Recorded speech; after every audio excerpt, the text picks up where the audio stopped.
Hi pals, I'm Casey, and today I'm going to do an April wrap-up. If you're new here, I'm Casey. I do all the booktube content everyone else does, and today I'm going to talk about all the books that I read in April. I read 17 books in April. Let's go through just and quickly do the star ratings, and then I am going to tell you all my superlatives for the month. I gave no rating to How to Live Free in a Dangerous World by Shayla Lawson. I gave 2 stars to Tell All by Chuck Palahniuk and This Wretched Valley by Jenny Kiefer. I gave 3 stars to Womb City by Tlotlo Tamasi, Bridge by Lauren Bucas, The Lottery and Other Stories by Shirley Jackson, and Orochi Volume 2 by Kazuo Umez. I gave 4 stars to Kaikei by Vaishnavi Patel, Chainsaw Man Volume 8 by Tatsuki Fujimoto, Sabrina and Karina by Kali Fajardo Enstein, The Best American Science Fiction and Fantasy 2023, edited by R.F. Kuang, Moon of the Turning Leaves by Wabasheg Rice, Yellowface by R.F. Kuang, The Obelisk Gate by N.K. Jemisin, and even though I haven't finished this one yet, I have 1.5 short stories left, and I should be finishing it by the end of the day. I'm positive it's going to get 4 stars. That is the Journey Prize Stories Collection 33. And my 5 stars for the month were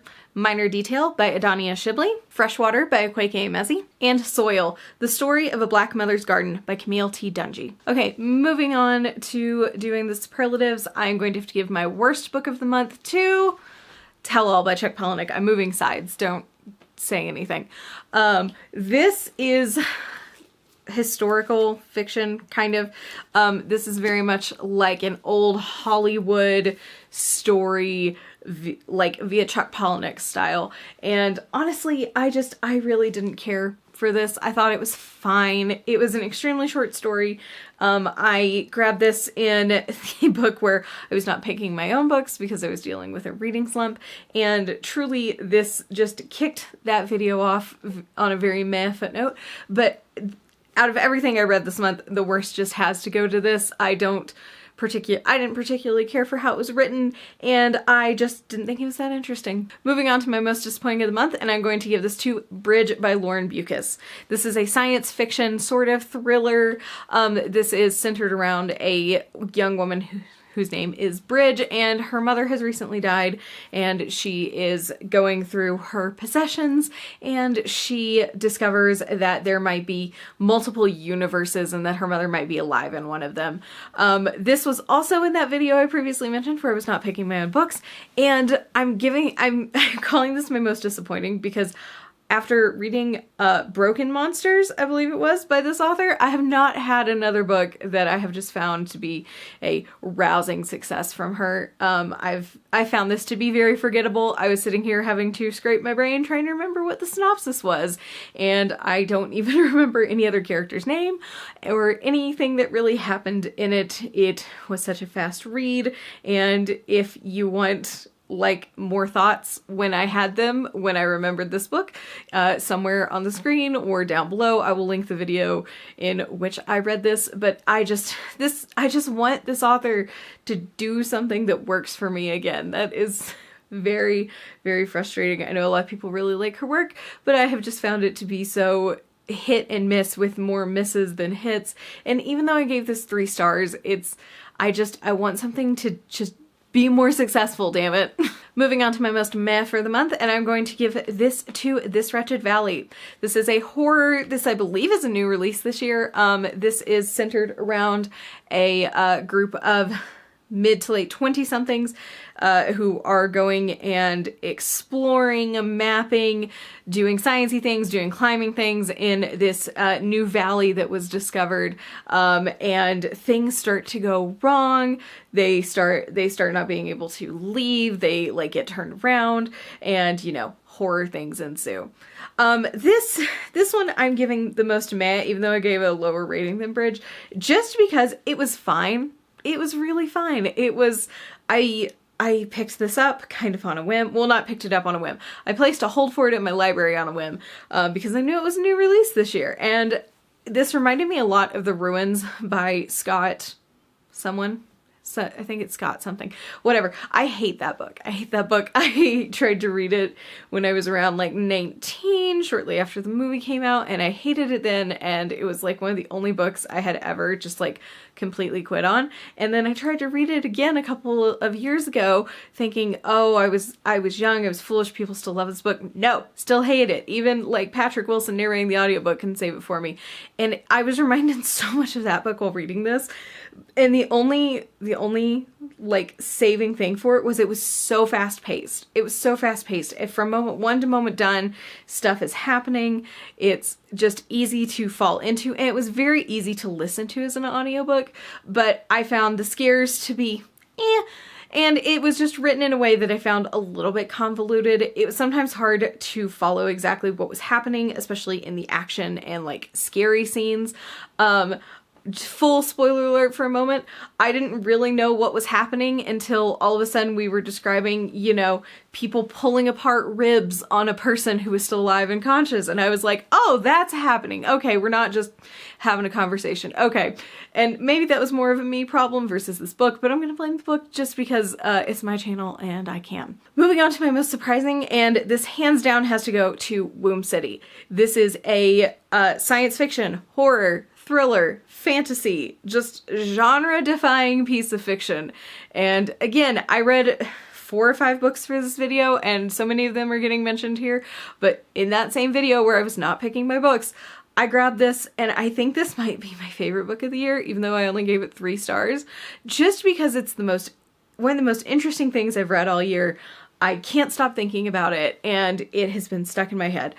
You want to know what it's about. You want to know what it's about. This book is set in a sort of near-ish futuristic Botswana, and we are following Nella, a young woman who has body hopped essentially, and is now living in a body where the previous occupant committed some kind of crime, and so now she, as the current occupant, has to deal with all the consequences of that. She's a chip that monitors her thoughts, her impulses. Her spouse can scrub through them at will, and she has to undergo certain trials essentially in front of a council to guarantee, or not guarantee, but to see if she is still a decent citizen. It is wild, and this has a lot to say, particularly about fertility. You would obviously pick that up from the title. Nella is infertile and is desperate for a child and wants to bring a child into this world. And it is wild. This is a wild ride. I can't do any of the synopsis justice. And I'm only telling you this very brief bit because there is so much that goes on. But I had such a good time with this. I gave it 3 stars just because it gets so convoluted, crazy, cuckoo bananas by the end that I didn't feel like I could justify giving it higher, just purely based off of, you know, some difficulties in the prose. But I really had such a good time with this, and it was just like I said, I think it's one of my favorite books that I've read this year, just because it was so entertaining, it was so jam-packed with ideas, and while I wish that this had slowed down just a little bit, just a teensy bit, just to explore things versus like constantly having new ideas and concepts and just facets of this world being thrown at us, I absolutely loved it and had a great time with it. On to my best books for the month, and my best fiction has to go to Minor Detail by Adania Shibli.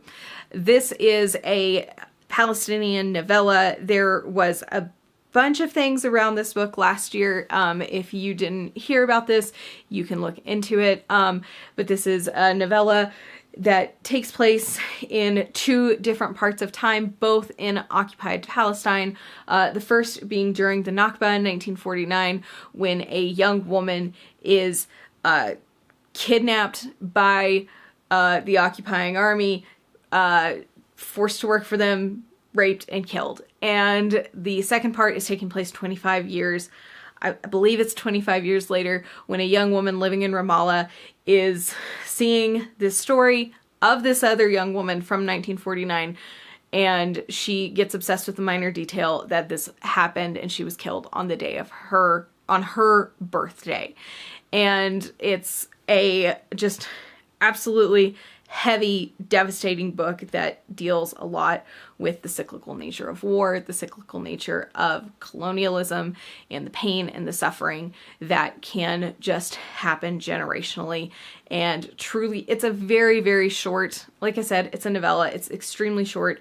It's extremely impactful. There's a reason that there was a lot going on with this book, and there were a lot of people talking about it last year. It's absolutely devastating, and it was hands down the best thing I read this month. Moving on to something a little lighter, and my best nonfiction for the month of April has to go to Soil by Camille T. Dungy. This is a memoir, and honestly, this is just a beautiful blending of memoir with like actual science and with talking about propagation and dedicating yourself to a garden and to the rehabilitation of the land that you have. And honestly, this was just really lovely. I started playing Stardew Valley this month because I got really burnt out on World of Warcraft, trying to get my damn Taiwan mount. If you know, you know. And I just listening to this while playing Stardew Valley was just such a lovely experience. It was truly one of the most calming and peaceful things that happened to me this month, and springtime is kind of terrible for me. So this was just so delightful and so peaceful to read. And it deals with very heavy and very sensitive topics as well. But overall, I can't say enough positive things about this one. Okay, that's it. That's my wrap up. Thank you for hanging out with me today while I talked about these books. I will see you next Friday. Hopefully there's not a bunch of shit happening. Sorry about no video last week. Life is tough this time of year, and sometimes shit has to give, and frequently it's been videos on Fridays, so I apologize for that. I will see you next Friday, hopefully, and I hope you're having a wonderful day. Bye.